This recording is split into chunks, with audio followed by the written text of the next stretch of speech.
Bonjour. Bon, maintenant, nous allons parler d'attrister le Saint-Esprit.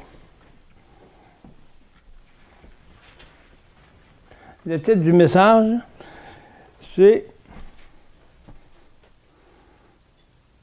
comparaison d'attrister notre désir et comparer à attrister le Saint-Esprit. Parce que le Saint-Esprit, c'est une personne. Puis si on laisse les choses du monde venir nous influencer, ça nous attriste. Ça attriste le Saint-Esprit, la personne du Saint-Esprit. Le Saint-Esprit ne peut pas nous garder dans sa force si nous sommes distraits par une influence et attrister le Saint-Esprit, qui vient attrister notre esprit à cause d'une pensée ou de quelque chose qui se passe dans nos émotions ou dans nos sentiments. On attriste nous-mêmes et le Saint-Esprit, car le Saint-Esprit ne peut pas nous garder en force si on a un esprit de sentiment dérangé. On va faire toutes sortes de choses, mais on ne sera pas dedans. On va être à côté de l'esprit.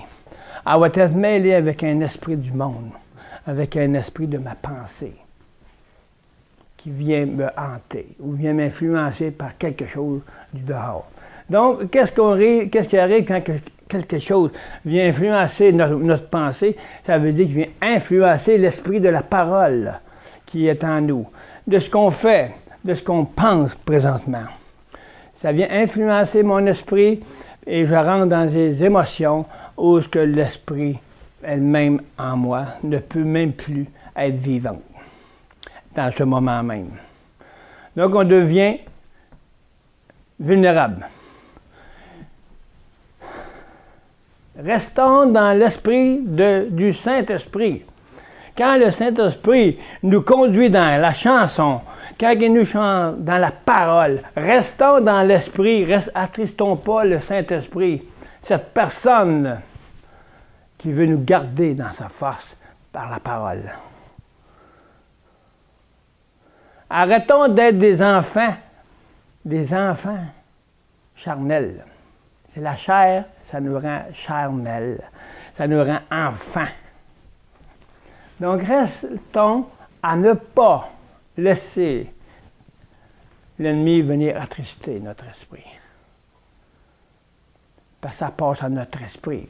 Parce que les ennemis viennent toucher mon esprit, qui fait un obstacle à cause qu'il vient de couper la communion avec le Saint-Esprit, parce que le Saint-Esprit est attristé. C'est comme notre moi.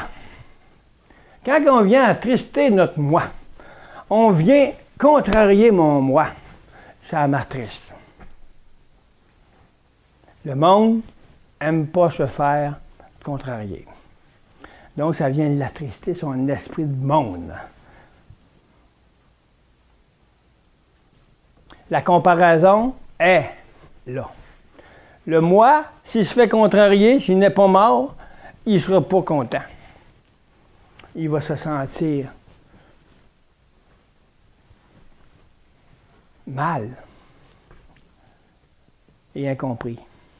La personne du moi, elle est semblable au Saint-Esprit qui est la personne de Dieu. Donc, l'un ou l'autre, le Saint-Esprit doit faire en sorte, par la parole qui est à nous, nous garder dans la parole. Puis si on vient à penser aux choses du monde, de mon moi, bien, il vient d'attrister le Saint-Esprit. Donc, je tombe dans mes moi, dans mes affaires. Puis, je ne suis pas là. J'écoute pas. J'écoute, mais je n'entends rien. Parce que je suis devenu infidèle au Saint-Esprit. Je pense à ma personne, à moi. au lieu de penser à la personne qui me construit.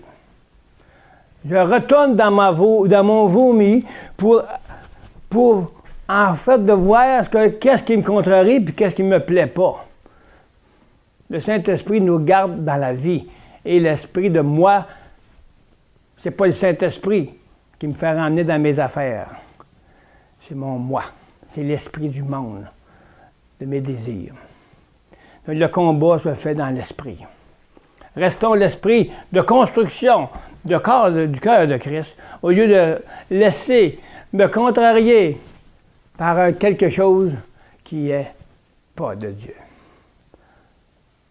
Laissons nos petites blessures qui viennent me contrarier. Pensons plutôt au Saint-Esprit qui veut faire guérir mes problèmes. Donc, c'est à qui qu'on se fait contrarier? Qui voulez-vous servir? Est-ce que c'est le Saint-Esprit ou le moi? L'esprit du monde qui me fait en sorte de me contrarier, ou je préfère contrarier le Saint-Esprit pour me plaire à moi-même.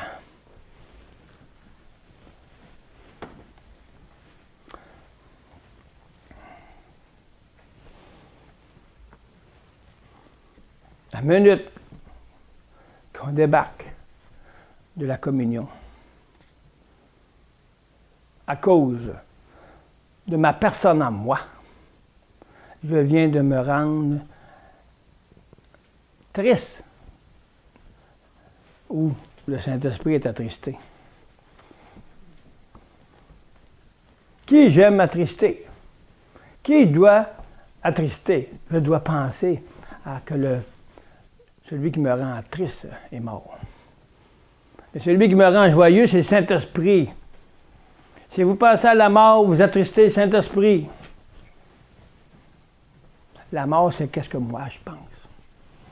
Mon infidélité. Le Saint-Esprit est fidèle. Mais moi, je suis infidèle. Mon cœur, qui est rempli de la grâce du Saint-Esprit, de l'Esprit de la parole, doit rester fidèle au Maître et doit rester fidèle au Saint-Esprit. S'il ne reste pas fidèle au Saint-Esprit, on perd notre communion puis on tombe dans nos pensées. On est infidèle, on attriste le Saint-Esprit, puis nous, on paie le prix de ce que le moi me fait.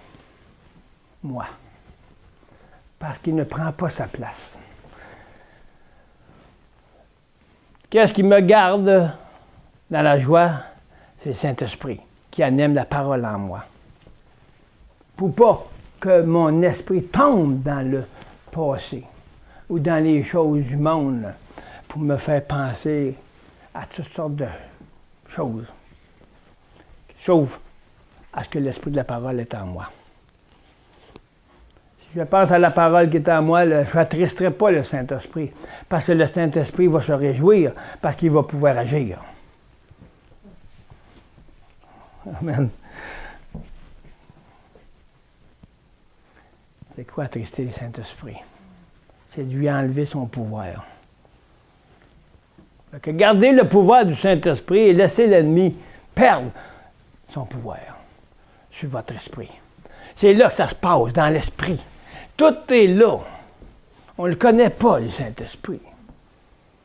On connaît l'esprit de la parole, mais on fait juste la comprendre d'une façon simple. Mais le Saint-Esprit nous garde dans sa parole. Il nous garde notre esprit, nos pensées, notre intelligence dans la parole. Si on ne reste pas dans la parole, toutes sortes d'esprits viennent nous achaler. On est vulnérable. Parce qu'on a quoi? Est-ce qu'on a préféré rester dans mon pays ou rentrer dans le pays de la joie? Donc, restons donc dans le pays où qu'on a pris dans la parole, dans la croix, afin d'être capable de rester ici, dans le pays de la joie, dans le pays d'entendre le Saint-Esprit. Ça, c'est le pays de la mort qu'on a vu. Pays de la mort. de la mort à quoi? Au Saint-Esprit. Il enlève l'image de Dieu.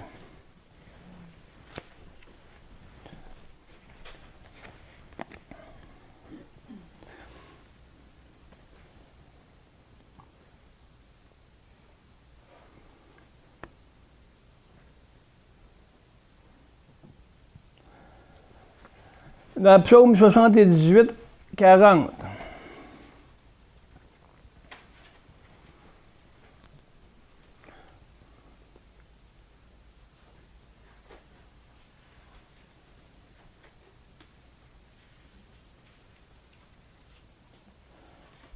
Que de fois ils se révoltèrent contre lui dans le désert. Il dit, dans le désert, c'est pas nous autres? Ben non. On n'était pas dans le désert, nous autres. Hein? Que de fois ils se révoltèrent contre lui. Contre qui? Contre Dieu. Contre l'Éternel. Dans le désert. Que de fois ils attristèrent dans la solitude. Quand que tu attristes le Saint-Esprit, tu te sens seul. Que de fois dans le désert, le peuple de Dieu ont attristé l'Éternel. Est-ce qu'on est dans le désert, nous? Quand on est dans notre pays de la mort, oui. Notre désert, c'est mon moi. Mon désert, c'est qu'est-ce qui m'a fait périr de la vie de Dieu. Mon désert, c'est celui qui me garde dans le désert de mes pensées. Dans le désert qui m'attriste. Mais ça ne m'attriste pas moi-même. Mais ça attriste le Saint-Esprit. Ça attriste l'Éternel. Parce que je retourne dans le désert, puis je m'amuse dans le désert. Parce qu'encore, j'aime ça. Même si je dis que je ne l'aime pas, ma conscience n'est pas capable de prendre, à laisser l'intelligence à faire en sorte de dire non aux problèmes du monde. Donc, mon désert, combien de fois ils ont attristé le Seigneur en critiquant, en restant dans le désert. On aurait bien dû rester avec Pharaon, on mangeait 3 fois par jour, puis plat. C'est comme je dirais, que j'étais bien dans mon monde avant. Je faisais ce que je voulais. Je mangeais des patates, des poutines, n'importe quoi. Puis je faisais ce qui me satisfaisait. Je sortais quand je voulais. Je faisais ce que je voulais. Ça, c'est mon désert. Dans mes pensées, qui est l'image de mon cœur. Est-ce que c'est le désert qui est encore à prendre de l'emprise sur le pays que Dieu a promis? Combien de fois ils attristèrent dans la solitude? Ils recommencèrent à tenter Dieu. Savez-vous qu'on tente Dieu? C'est pas c'est sa faute, là. Je tente Dieu. Là, je rentre dans les problèmes, dans mes pensées, puis là, c'est de tenter Dieu. Il n'est pas capable de me garder, hein? C'est pas Dieu qui a décidé de choisir, c'est toi. Choisis le bon choix et marche. Et n'attriste pas le Saint-Esprit. Il te gardera en force, car la parole est en toi. Il la vivifiera. Il la rendra un bouclier, afin qu'elle ne soit plus influençable.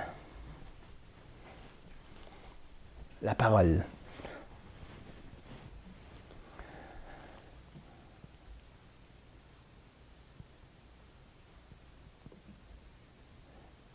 Ils ne survirent pas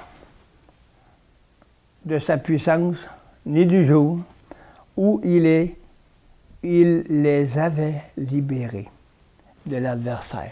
Le Seigneur vous a libérés de l'adversaire. Que vous étiez dans le monde, de vos pensées, de vos désirs, de votre image que vous étiez dans le monde du désert. Ils ont attristé, comme nous faisons, à cause qu'on retourne dans le désert, à cause qu'on ne recherche pas assez à laisser le Saint-Esprit nous garder dans la communion hors du désert.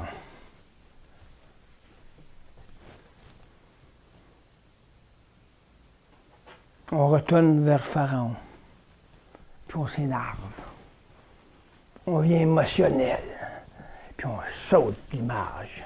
Puis on attriste le Saint-Esprit parce que j'ai désobéi dès au moment que j'ai pas pris position pour rester à communion avec l'Esprit de la parole qui est en moi. L'Esprit de la parole du pays de la vérité. L'Esprit de la parole du pays où ce que la mort n'est plus. C'est quoi notre problème? Est-ce qu'on aime encore notre vie, puis à critiquer ce que Dieu nous donne? On a l'œuvre de la croix qui fait en sorte de régler ce problème-là. Arrêtons de gémir. Aïe, aïe, aïe. Puis marchons.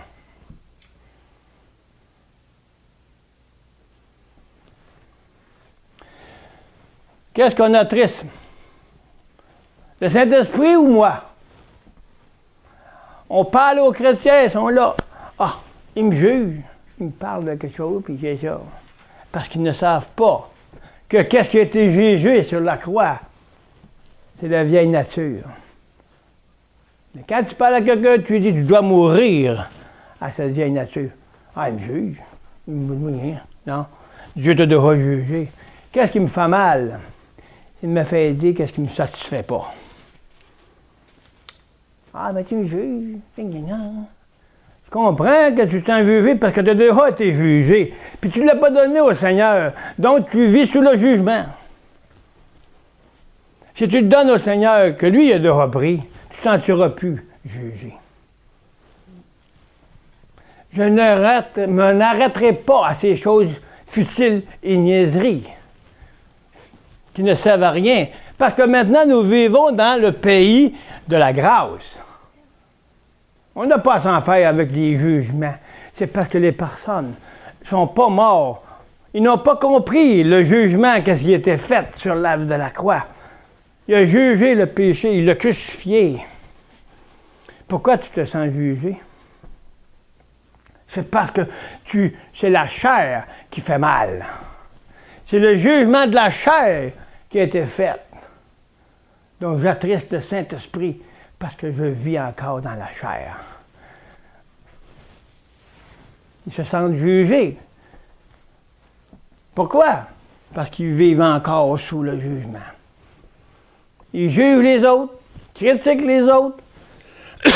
Leur image est terne. Ils ternissent l'image des autres comme eux-mêmes sont jugés. Que celui qui parle en mal, il se juge lui-même. Parce que ce n'est pas la grâce qui est en lui.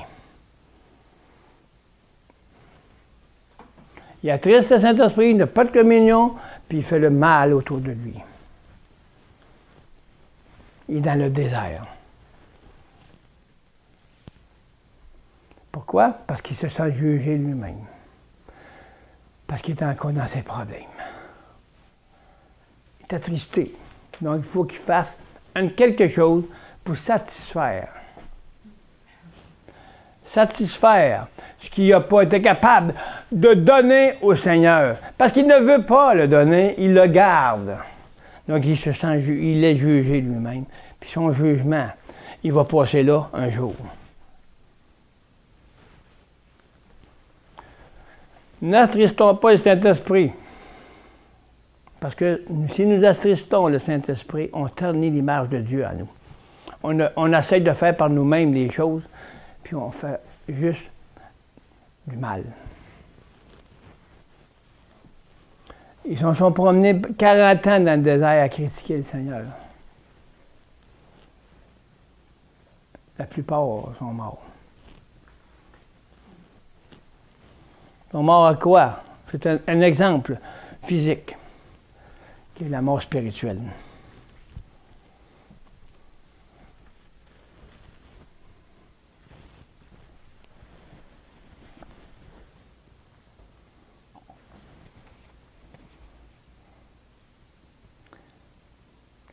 Dans Proverbe 25, 20, quelqu'un le trouve, et Ésaïe 63, 10.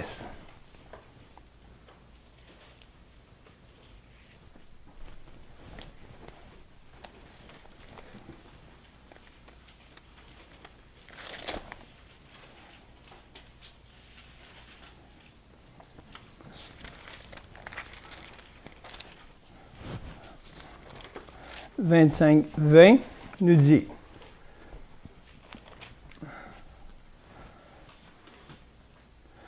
C'est retirer son vêtement par un jour froid, répandre du vinaigre sur du nid, que de chanter des chansons en un cœur attristé. » Si ton ennemi a faim, donne-lui du pain à manger, à 21. S'il a soif, donne-lui de l'eau à boire. Car ce sont des chardons ardents que tu t'amasses sur la tête.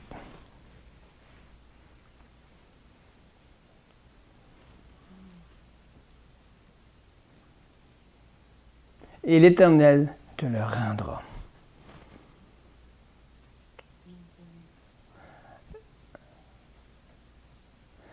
Le vent du nord engendre la pluie, et la langue qui parle en cachette, un visage irrité. Mieux vaut habiter à l'angle d'un toit. Si on reprend ici, si ton ennemi a soif, s'il a faim, donne-lui à boire. S'il a soif, s'il a faim, vas-y, donne-lui la soif du sang de Christ. S'il a faim, donne-lui la parole. Ne le juge pas, ton ennemi.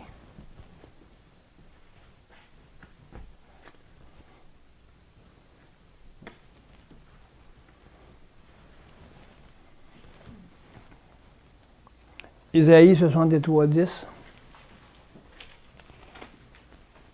C'est qui l'a? Il y en a qui l'a? Ils ont été rebelles, ils ont contristé l'esprit de sa sainteté, c'est pourquoi il est devenu leur ennemi et il a lui-même combattu contre eux.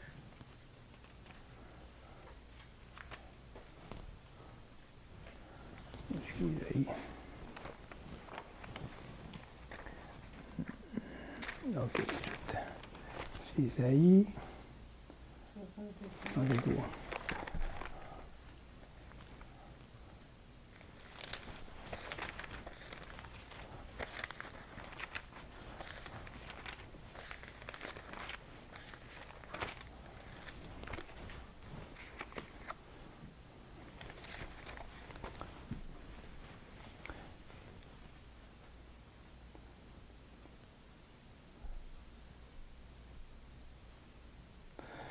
On va à 9. Dans toute leur détresse, qui était pour lui aussi une détresse. C'est un jour de vengeance. Hein? L'ange est devant sa face, les a sauvés de son amour et sa miséricorde. Il les a lui-même rachetés. Il a soutenu et porté tous les jours d'autrefois. Mais ils ont été rebelles. Ils ont attristé son Esprit Saint et il se changera pour eux en ennemi. Wow! C'est spécial, ça, cette là. Voyez la rébellion. Le Saint-Esprit, l'Esprit Saint, il s'est changé comme son ennemi.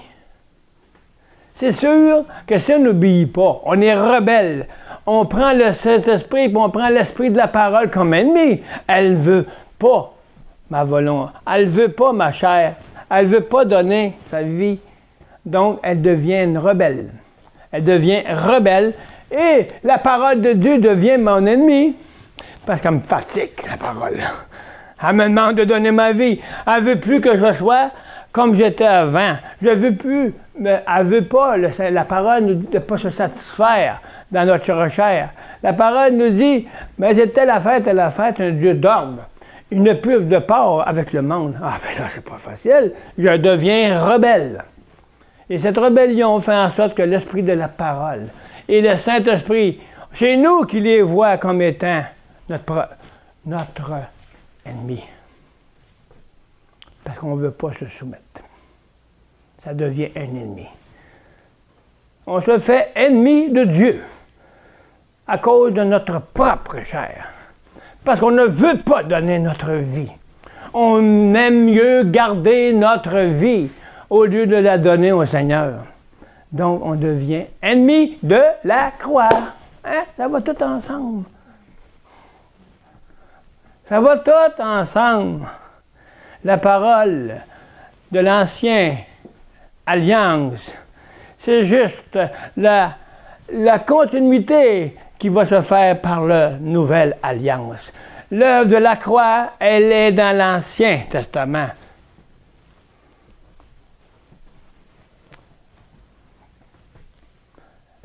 Qu'est-ce qui est de nouveau de l'Ancien au Nouveau?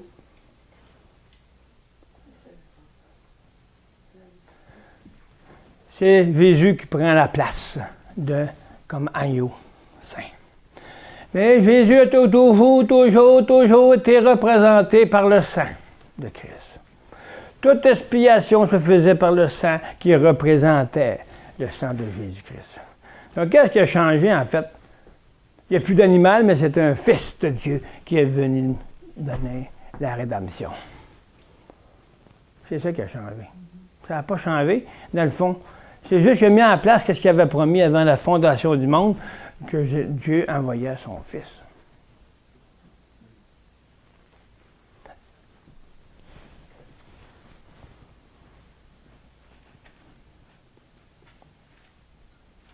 Il se changera. Ils ont attristé l'esprit. C'est quelque chose. Là.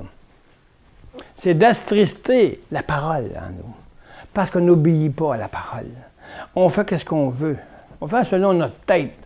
C'est pour ça qu'on attriste le Saint-Esprit. Puis c'est pour ça qu'on revient toujours dans nos pensées. Puis on attriste l'Esprit qui est en nous. Et en ce moment-là, on attriste, on est infidèle au Saint-Esprit, puis on perd notre force. C'est le Saint-Esprit qui nous donne la force. C'est lui qui va donner la parole en puissance en nous. Amen. C'est des paroles de feu, ça, ce matin. Le Saint-Esprit, il envoie le feu.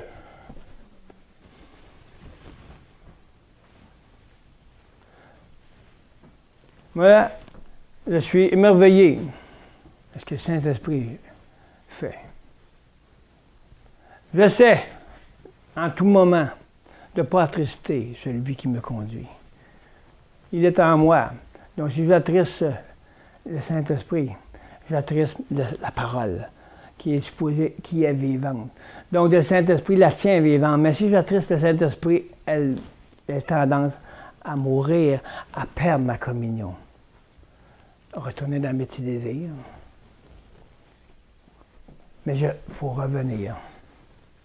C'est pour ça que Christ est mort sur la croix, pour nous ramener tout de suite. Parce que avant, si on n'a pas ça, si on n'a pas le Saint-Esprit pour nous guider, juste la parole écrite, juste la parole n'a pas de force. On le sait, oui. Mais oui, c'est marqué. Fais pas ci, fais pas ça. Mais comment je fais ça?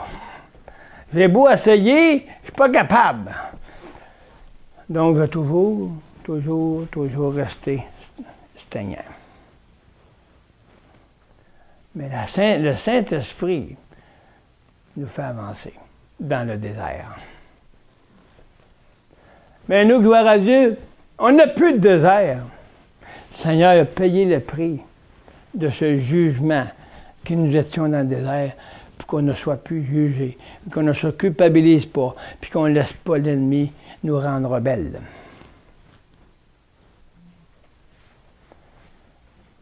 Celui qui se sent jugé, c'est parce qu'il est rebelle à la croix. Parce qu'il n'a pas su comprendre par le Saint-Esprit que la croix du langage fait en sorte de changer le langage de mon vieil homme. Et s'il ne change pas mon langage du vieil homme, je vais toujours me sentir jugé. Je vais toujours me sentir coupable. Je ne serai même pas capable d'entendre quelqu'un me dire « Il me semble que tu devrais faire attention à ça. » Je ne le prendrai pas. Parce que je n'ai pas appris à donner ma vie, je suis un rebelle. Donc la rébellion me juge directement. Ciao. C'est fort, hein? Si tu es mort sur la croix, de quoi as-tu peur? De quoi es-tu coupable? De quoi tu te sens jugé? Si tu marches par le langage de la croix, que tu es mort à toi-même. C'est qu'est-ce qui se sent jugé? C'est moi. C'est mon vieil homme qui veut, je sais pas, ça me satisfait pas, je me sens critiqué. Qu'est-ce que j'ai à critiquer? Pourquoi je me sens critiqué? Qu'est-ce qu'il y a à critiquer en moi? Qu'est-ce qu'il y a à juger en moi? Il n'y a plus rien. Ça a été crucifié. Ce n'est plus moi qui vis, c'est Christ qui vit en moi. Débarquez du désert de votre entendement. Vos cœurs vont changer. Parce que le pays qui va prendre place dans vos âmes, ça va être le pays de la liberté. Et non pas le pays du jugement que nous étions. Jugés. À cause du péché. Christ a payé le prix pour ce jugement. Qu'est-ce qu'on a? À se juger, puis à laisser juger les autres. Qui peuvent nous juger, ça ne nous dérange pas. Ça ne nous touche pas. Parce qu'ils n'ont plus rien à juger. Je suis mort. Priez pour vos ennemis. Donnez à boire à vos ennemis. Donnez-y, s'il a faim, du pain. Donnez-lui de la parole. Priez pour ceux qui vous persécutent. Je n'ai plus affaire à me faire juger. Je n'ai plus rien à juger. Il a été crucifié sur la croix. Si je me sens jugé, c'est parce que j'ai encore des problèmes. Wow! On va loin matin, hein? C'est parce que le Saint-Esprit n'a pas fait encore l'œuvre. Parce que je ne l'ai pas laissé au pied de la croix. Je ne marche pas dans le langage qui m'amène à la liberté. Donc, je me sens esclave encore. Sans le savoir. Ben non, je suis libre. Mais dans moi, là, je commence à penser à moi, je vais m'attrister. Dans le fond, je suis un prisonnier encore. Parce que je n'ai pas donné ma vie au Seigneur. Je me sens prisonnier de mon moi, à cause de mon moi. Oui, on sait que c'est la grâce qui sauve. Elle nous a sauvés. Mais mon âme, où elle est?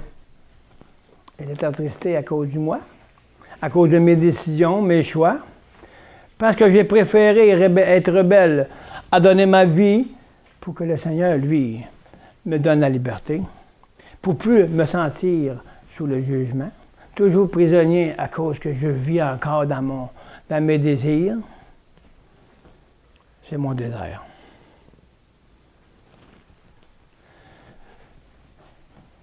C'est pour aujourd'hui le salut de l'âme. Jésus a tout accompli. Mais il faut marcher dans ce salut de l'âme renouvelé par le Saint-Esprit. Il ne faut pas nous donner même à penser aux choses du monde parce qu'on attriste le Saint-Esprit. Puis notre pouvoir de force s'enlève. C'est juste la parole, puis juste la parole ne peut pas être puissante si elle n'est pas en communion avec le Saint-Esprit. Wow! Il faut former un pour la toute-puissance de Dieu. On ne peut pas marcher juste avec la parole, ou juste avec le Père, ou juste avec le Saint-Esprit. On n'aura pas de force. Qui? Un. Si on n'a pas un, on n'a pas rien. C'est pas Dieu. Sortons de notre désert. Sentons-nous plus, donnons à ce qui appartient au Seigneur, pour ne pas être des rebelles, puis que l'ennemi fasse en sorte que notre vieille nature, l'ennemi s'en sert pour nous rendre ennemis de Dieu. Wow! Oh! Oh non, je sais pas, ben non, pas des ennemis. Prenons conscience de l'ennemi qui est le vrai ennemi. Si je regarde ma vie, je suis ennemi de Dieu. Parce que je me m'aime. Je me m'aime. Est-ce que je me m'aime? La parole nous dit, si tu ne laisses pas ton père, ta mère, et ainsi de suite, tes amis, tu n'es pas digne de me suivre. Ton meilleur ami, c'est qui? Moi. Si tu ne laisses pas cet ami-là, ben, tu n'es pas digne de suivre le Seigneur. Si tu laisses cet ami-là, tu vas laisser tous les autres dans leurs conditions de vie. Si eux ne sont pas en Jésus-Christ, ou s'ils marchent dans la rébellion, tu ne seras pas comparable à eux. Donc, tu peux aller les voir, mais tu n'embarques pas dans leur pouvoir. Dans leur pouvoir. Donc, je n'ai pas le pouvoir de Dieu, de Jésus. Si ce n'est pas ça, tu n'es pas digne de suivre le Seigneur. Tu es un ennemi de la parole.